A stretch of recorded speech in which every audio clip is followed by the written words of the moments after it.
Good morning dear students, welcome back. आज हम structure of atom में डी ब्रोगली हाइपोथेसिस, इसको हम क्या बोलते हैं, डिब्रोय।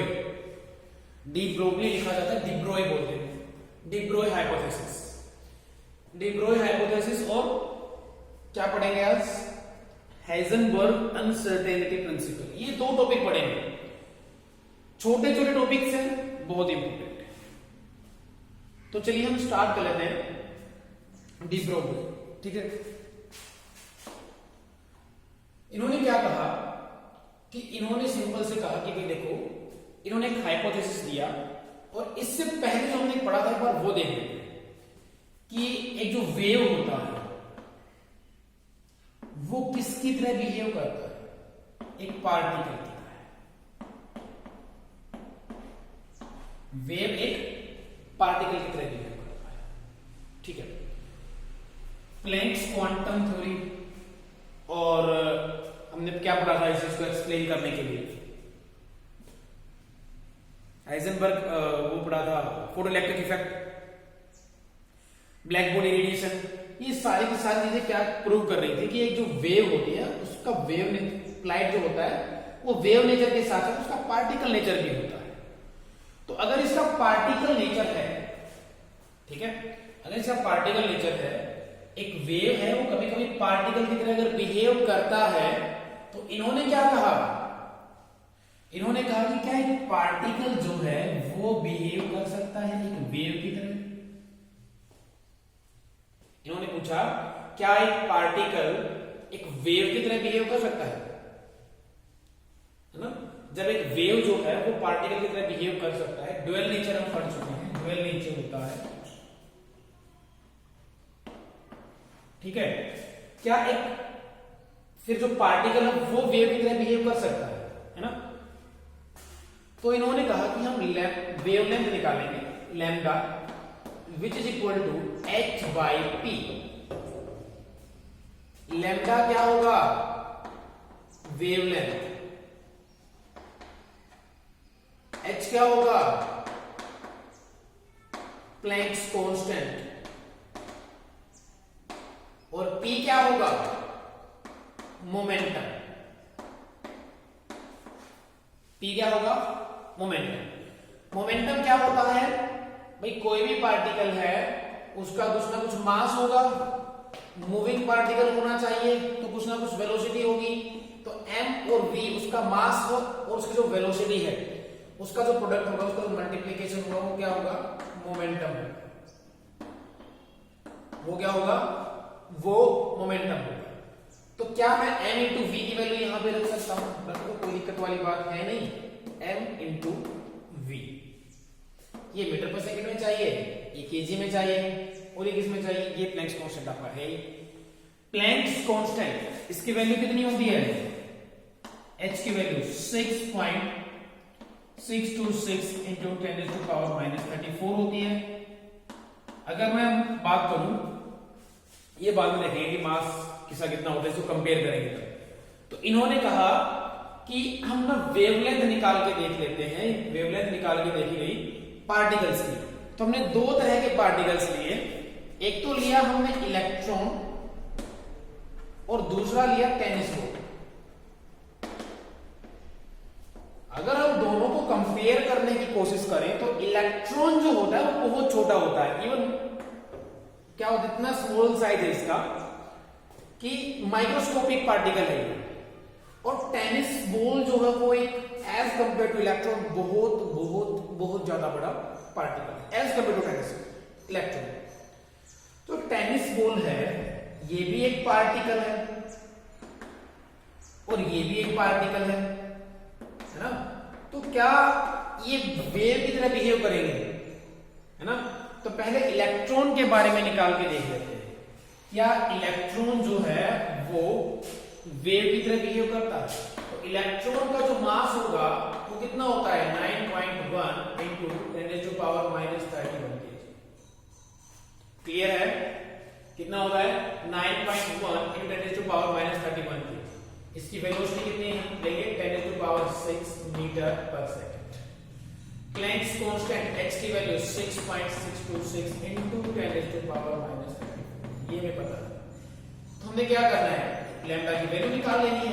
6.626 into डिवाइड बाय क्या करना है, मास 9.1 into 10⁻⁻31 kg multiply by v की वैल्यू आपको पुट करनी है, जो क्या है 10⁻6। इसको सोल्व करेंगे तो सोल्व करने के बाद ये अप्रोक्स इतने नैनोमीटर की वेवलेंथ है, 725 नैनोमीटर। तो यहां से एक बात निकल के आई कि भाई इनका सोचना बिल्कुल सही था, जो ये थे साइंटिस्ट, इनका सोचना बिल्कुल सही था कि एक जो पार्टिकल है वो एक वेव की तरह भी बिहेव करता है। कि भाई देखो ये एक इलेक्ट्रॉन है, ये एक पार्टिकल है छोटा सा, और ये किसकी तरह बिहेव कर रहा है, देखो इसकी वेवलेंथ कितनी है 725 नैनोमीटर। ठीक है, तो किसकी तरह बिहेव कर रहा है, ये वेव की तरह बिहेव कर रहा है, इसकी बहुत ज्यादा वेवलेंथ है। ठीक है, तो यहां से प्रूव हो गया। तो अब ये वाली बात निकल के आती है, क्या हर एक पार्टिकल का वेव नेचर होता है ना। अगर ये डस्टर है, अगर ये मोशन में होगा, तो देखो मोशन में होना जरूरी है, क्योंकि यहाँ पे हमें क्या चाहिए, ये चाहिए वेलोसिटी, मोमेंटम चाहिए। मोमेंटम तभी होगा तो वो मूविंग कर रहा होगा। ये है मूविंग कार है, मूविंग बाइक, ठीक है, tennis ball, cricket ball, football, जो भी अलग अलग ऑब्जेक्ट्स हैं, जो भी अलग अलग पार्टिकल्स हैं, एक इलेक्ट्रॉन भी पार्टिकल और वो भी पार्टिकल है। फर्क इतना है कि इलेक्ट्रॉन एक माइक्रोस्कोपिक पार्टिकल है, वो बहुत बड़े पार्टिकल है। तो क्या जो बहुत बड़े पार्टिकल हैं, क्या वो भी वेव की तरह बिहेव करते हैं, क्या उनका भी नेचर बिहेवियर जो होगा वो वेव की तरह होगा, है ना। तो अब क्या करते हैं, एक और एग्जांपल लेते हैं और इसको कंपेयर करते हैं। अब एक और एग्जांपल लिया गया टेनिस बॉल का, जिसका मास अप्रोक्स 0.1 kg। ठीक है, वेलोसिटी हमने ले ली 20 मीटर पर second, Planck's constant 6.626 into 10⁻⁻34 kg। ठीक है, ये kg नहीं होगा। ठीक है, 6.626 into 10⁻⁻34 ये होगा। जब ये वाली चीज है, अब हमें करना क्या है, या इसके लिए भी लैम्डा की वैल्यू निकालनी है। 6.626 into 10⁻⁻34 divide by 0.1 multiply by 20। इसको सोल्व करो। अगर जब इसको सोल्व करेंगे तो अप्रोक्स कितना आंसर आएगा, 3.3 into 10⁻⁻25 नैनोमीटर। वेवलेंथ तो यहां पे भी आएगी, लेकिन ये वाली जो वेवलेंथ है 10⁻⁻25 नैनोमीटर, बहुत छोटी है, बहुत कम वेवलेंथ है, बहुत कम एज कंपेयर टू दिस। इसकी वेवलेंथ इससे कंपैरिजन में बहुत ज्यादा है, और इसका ये जो साइज है पार्टिकल का, वो इसके कंपैरिजन में बहुत ज्यादा है। मास भी देखो इसका कितना कम है, बहुत कम मास है ना। तो यहां जब इसकी वेवलेंथ इतनी कम है, इतनी कम है कि हम इसको क्या नहीं कर सकते, इसको हम कैलकुलेट ही नहीं कर सकते। क्या नहीं कर सकते, इसको ऑब्जर्व नहीं कर सकते। ऑब्जर्व, कैलकुलेट तो हमने कर लिया, ऑब्जर्व नहीं कर सकते कि भाई इतनी कम वेवलेंथ होने के बाद इसका वेव नेचर हम कैसे देख पाएंगे, ये नहीं होगा। तो इनका वेव नेचर क्या होता है, बहुत बहुत बहुत कम होता है ना। वेव की तरह बिहेव करते हैं, लेकिन इनका मास इतना ज्यादा है, साइज इतना ज्यादा है, और जिसकी वजह से क्या हो रहा है कि जो वैल्यू आ रही है ना बहुत कम आ रही है, उसको ऑब्जर्व ही नहीं कर सकते, देख ही नहीं, पता ही नहीं लगा सकते कि भाई ये वेव की तरह बिहेव कर रहा है। ठीक है, तो इससे यहां पे क्या निकल के आया कि भाई ये तो ना की तरह हो गया ना, भाई इतना कम है, इतना कम है कि तो वेव की तरह बिहेव ही नहीं कर रहा, ये भी बोल सकते हैं। ठीक है, तो यहां पे ये निकल के आया कि जो बहुत स्मॉल पार्टिकल है, बिल्कुल स्मॉल पार्टिकल्स लाइक इलेक्ट्रॉन, वो पार्टिकल वेव की तरह बिहेव करते हैं बहुत अच्छी तरह से। लेकिन जो बड़े पार्टिकल है उनकी वेवलेंथ इतनी कम होती है कि वो किसकी तरह बिहेव नहीं कर पाते, वेव की तरह। वो हमें पता ही नहीं चलता कि वेव की तरह बिहेव करते हैं। मूविंग फुटबॉल है, मूविंग कार है, तो जितना ज्यादा मास होता जाएगा उतनी कम वेवलेंथ होती जाएगी ना। ये इसका फॉर्मूला है m इंटू वी। जितना ज्यादा मास होगा वेवलेंथ उतनी ही कम आएगी, ये प्रोडक्ट उतना ही क्या होगा, जितना ज्यादा मास होगा मोमेंटम उतना ज्यादा होगा। जितनी ज्यादा वेलोसिटी होगी, जितना ज्यादा मास होगा, ये अगर ज्यादा होगा तो वेवलेंथ ऑटोमेटिक कम हो जाएगी। तो जितनी कम वेवलेंथ होगी, है ना, तो साइज उसका बड़ा हो जाएगा, मास ज्यादा हो जाएगा उसका, उस पार्टिकल का, वेलोसिटी ज्यादा हो जाएगी, मतलब मोमेंटम ज्यादा हो जाएगा यहाँ पे, जिसकी वजह से वेवलेंथ की वैल्यू बहुत बहुत कम आएगी। तो ये था, इन्होंने एक बहुत अच्छा कॉन्सेप्ट दिया कि जब एक वेव जो है, वेव एक लाइट है जो वेव की तरह बिहेव करता है, लेकिन क्या जो वेव जो है वो पार्टिकल की तरह बिहेव करता है, लेकिन क्या एक पार्टिकल वेव की तरह बिहेव करता है। तो यहां पे ये भी देखा गया कि जो ये इलेक्ट्रॉन है जो एक वेव की तरह बिहेव करता है, ये डिफ्रैक्शन शो कराता है। और डिफ्रैक्शन जो प्रॉपर्टी है वो कौन शो कराते हैं? डिफ्रैक्शन, इंटरफेरेंस, ये वेव्स की प्रॉपर्टी है। तो यहां से प्रूव हुआ कि इलेक्ट्रॉन का पार्टिकल नेचर होने के साथ साथ इसका वेव नेचर है। तो ये हमने इस कॉन्सेप्ट में अभी तक हमने पढ़ा, ठीक है। इससे ज्यादा इसके अंदर नहीं है। आपको ये पता होना चाहिए ये वाली चीज कि क्या होता है कि लैम्डा जब हम निकालेंगे, वेवलेंथ निकालेंगे, तो क्या होगा, Planck's constant divide by momentum. Momentum क्या होता है? m into v. तो आपको मास दिया हुआ होगा, आप वहां से इजीली बता सकते। तो ये था हमारा ये कॉन्सेप्ट। उसके बाद हम चलेंगे नेक्स्ट, हाइजेनबर्ग अनसर्टेनिटी प्रिंसिपल।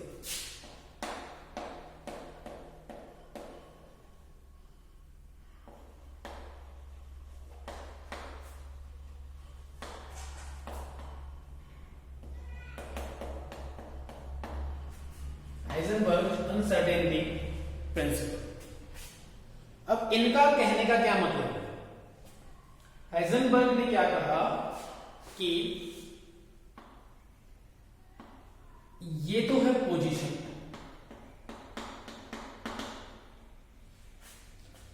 और ये है मोमेंटम। उन्होंने कहा कि जब एक पार्टिकल है उसकी कुछ ना कुछ तो पोजीशन होगी, जो मूव कर रहा होगा, है ना। तो वो मूव कर रहा है, तो हम दोनों चीजें एग्जैक्टली या फिर एग्जैक्ट नहीं बता सकते, साइमल्टेनियसली नहीं बता सकते। इन्होंने कहा कि मोमेंटम एंड पोजीशन दोनों को साइमल्टेनियसली हम एक साथ नहीं बता सकते,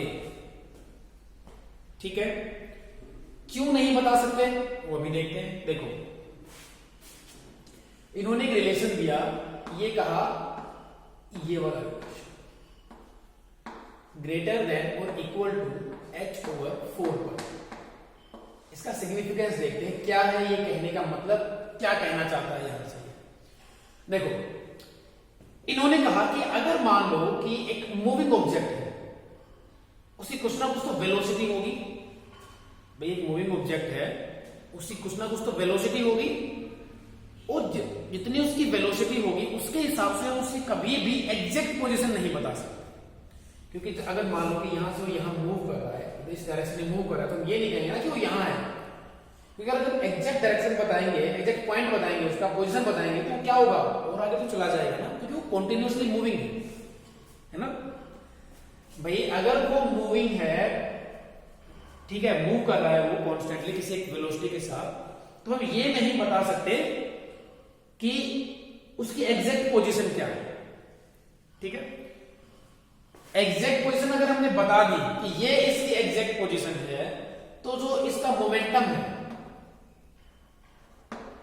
हम वो नहीं बता पाएंगे। इन दोनों में से कहने का मतलब ये है कि अगर हम एक चीज को बताएंगे तो दूसरी चीज हम नहीं बता पाएंगे, साइमल्टेनियसली दोनों को कभी नहीं बता सकते। क्योंकि देखो, अगर उसकी पोजीशन यहां फिक्स है, इसका मतलब क्या हो रहा है, इसका मतलब क्या हो रहा है, उसका मोमेंटम ही नहीं है। मास तो है लेकिन वेलोसिटी तो नहीं है, क्योंकि अगर यहां पे इसकी पोजीशन फिक्स है तो वेलोसिटी कहां से है, अगर हम कहें कि इसका मोमेंटम कुछ है, p मोमेंटम है, तो हम उसकी पोजीशन नहीं बता सकते, क्योंकि मोमेंटम तभी आएगा तब वो पार्टिकल का कुछ ना कुछ मास होगा और कुछ ना कुछ वेलोसिटी होगी और वो मूव कर रहा होगा। जो मूविंग नेचर में है तो हम उसकी पोजीशन कैसे बता सकते हैं? एक पर्टिकुलर फिक्स पोजीशन नहीं बता सकते कि एग्जैक्टली वो पार्टिकल यहां है। ये कहा हाइजेनबर्ग ने क्या कहा कि मोमेंटम और पोजीशन को हम कभी भी एक साथ नहीं फाइंड आउट कर सकते, साइमल्टेनियसली नहीं बता सकते। अगर हम एग्जैक्ट मोमेंटम बनाएंगे कि एग्जैक्ट इसका मोमेंटम ये है, तो क्या नहीं बता पाएंगे, फिर उसकी पोजीशन को डिफाइन नहीं कर पाएंगे, क्योंकि पोजीशन फिर चेंज होती रहेगी। अगर हमने पोजीशन को फिक्स मान लिया कि ये इसकी पोजीशन है, तो मोमेंटम नहीं बता पाएंगे, क्योंकि उसके पास वेलोसिटी नहीं होगी फिर, है ना। तो ये था कि delta x into delta P less always क्या होगा, ग्रेटर देन और इक्वल टू एच बाई 4 पाई। अब देखो, अब एक चीज ये है कि क्यों नहीं बता सकते, ये फॉर्मूला है, ये कैसे डिफाइन करता है इस चीज को, है ना। ये वो देख लेते हैं, ये सिर्फ इसी फॉर्मूले में बेस्ड है। इसके बारे में 2-3 बातें पढ़नी है, फिर ये टॉपिक खत्म हो जाएगा। छोटा सा टॉपिक है, न्यूमेरिकल आ जाते हैं। एक चीज देखो, चेंज इन पोजीशन में इतना एरर आया है ना। ये एरर ही तो होगा ना भाई। अगर हमने मोमेंटम पोजीशन निकालने की कोशिश करी, तो कुछ ना कुछ, अगर मान लो उसका मोमेंटम भी है और पोजीशन भी है, वो थोड़ा सा चेंज हो गया होगा, तो इतना एरर आ गया हमारे पास, है ना। हमने इतना गलत बता दिया, तो और मोमेंटम में भी कुछ ना कुछ एरर होगा, तो इन दोनों का जो प्रोडक्ट होगा वो क्या होगा, एच जो होगा वो हमेशा या तो इक्वल होगा, इससे कम नहीं होगा, ये इससे ज्यादा ही रहेगा ये। तो यहां से अगर मैं कहूं कि डेल्टा एक्स तो मेरे पास क्या है, फिक्स, डेल्टा एक्स क्या है, फिक्स। तो क्या अगर मैं इसकी वैल्यू निकालना चाहूंगा तो डेल्टा एक्स इधर आएगा, h over 4 pi multiply by delta P. इसकी तो चेंज ही नहीं हो रही ना। जब मैंने इसको एग्जैक्ट मान लिया, अब ध्यान से देखना, ये एरर है, चेंज है, ये चेंज इन पोजीशन है ये। अब मैंने कहा कि भाई जब एक पार्टिकल यहां से यहां जा रहा था इस डायरेक्शन में, और मैंने कहा कि ये पार्टिकल इस वाले पॉइंट पे है, जब इस वाले पॉइंट पे है तो चेंज क्या हो जाएगा, तो जीरो हो जाएगा भाई, पोजीशन में जीरो हो जाएगा ना। चेंज जीरो क्यों हो जाएगा, क्योंकि मैंने उसकी एग्जैक्ट वैल्यू बता दी। अब एग्जैक्ट है तो एरर के तो चांस ही नहीं है। तो यहां पे डेल्टा पी क्या हो जाएगा, h by 4 pi multiply by 0, delta P is greater than और इक्वल टू h बाई 0, जो किसके इक्वल होगा, इन्फिनिटी के इक्वल होगा। मतलब इसके अंदर जो ये डेल्टा पी है वो क्या हो जाएगा, या तो वो इन्फिनिटी के बराबर होगा, फिर इन्फिनिटी से बढ़ेगा, मतलब इतना इसके अंदर एरर आ जाएगा। ठीक है, अगर हम एक चीज को फिक्स करते हैं तो मोमेंटम के अंदर इतना एरर आ जाएगा, इन्फिनिटी एरर, जिसको हम कभी भी फाइंड आउट नहीं कर सकते, क्योंकि इनफाइनाइट है।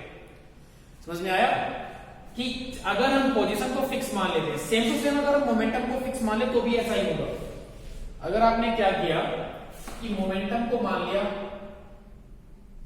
फिक्स, तो डेल्टा एक्स मल्टीप्लाई बाई, ये डायरेक्ट ले लेते हैं, इधर ले जाते हैं इसको, x by 4 pi into delta P. अब इसको, ये तो जीरो हो जाएगा ना फिक्स मानते ही, क्योंकि जब हमने मोमेंटम बता दिया कि एग्जैक्ट मोमेंटम इसका ये है, तो चेंज का तो कोई सवाल ही पैदा नहीं होता, तो यहां पे भी ये जीरो हो जाएगा, और जिसकी वजह से चेंज इन पोजीशन क्या हो जाएगी, h by 4 pi multiply by 0, और डेल्टा x कितना हो जाएगा, वही इंफिनिटी हो जाएगा। तो अगर हम मोमेंटम को फिक्स मान लेते हैं कि भाई एग्जैक्ट मोमेंटम हमें पता है इतना है, तो हम क्या नहीं बता सकते उसके अंदर, फिर उसकी पोजीशन को नहीं बता सकते। पोजीशन फिर क्या हो जाएगी, इनफाइनाइट हो जाएगी। इनफाइनाइट का मतलब क्या है, इनफाइनाइट एरर आ जाएगा उसके अंदर, कि हम एग्जैक्ट पोजीशन ही नहीं फाइंड आउट कर पा रहे हैं उसकी, अगर हमें मोमेंटम पता है। तो यहां से क्या निकल के आया, यहां से ये वाली बात निकल के आती है, इसकी डेफिनेशन और ये रिलेशन और ये वाले पॉइंट्स और एक या दो न्यूमेरिकल, वो इंपॉर्टेंट है। ये तो न्यूमेरिकल जरूर कर लेना, और ये चैप्टर खत्म होने के बाद हर एक टॉपिक वाइज कुछ न्यूमेरिकल्स कराएंगे कि delta x into delta P change in position और चेंज इन मोमेंटम का जो प्रोडक्ट होगा वो ऑलवेज क्या होगा, इक्वल टू और ग्रेटर देन h बाई 4 पाई। हम दोनों की दोनों चीजें पोजीशन और मोमेंटम साइमल्टेनियसली कभी भी फाइंड आउट नहीं कर सकते, ये इन्होंने कहा हाइजेनबर्ग अनसर्टेनिटी प्रिंसिपल है, ठीक है। तो इसकी अनसर्टेनिटी देखो कितनी बढ़ जाएगी, है ना, एरर के चांस इसके अंदर कितने हो जाएंगे, इन्फिनिटी हो जाएंगे। सेम टू सेम यहां देखो कितनी अनसर्टेनिटी हो गई, ठीक है, इसीलिए इसको नाम देते हैं अनसर्टेनिटी प्रिंसिपल।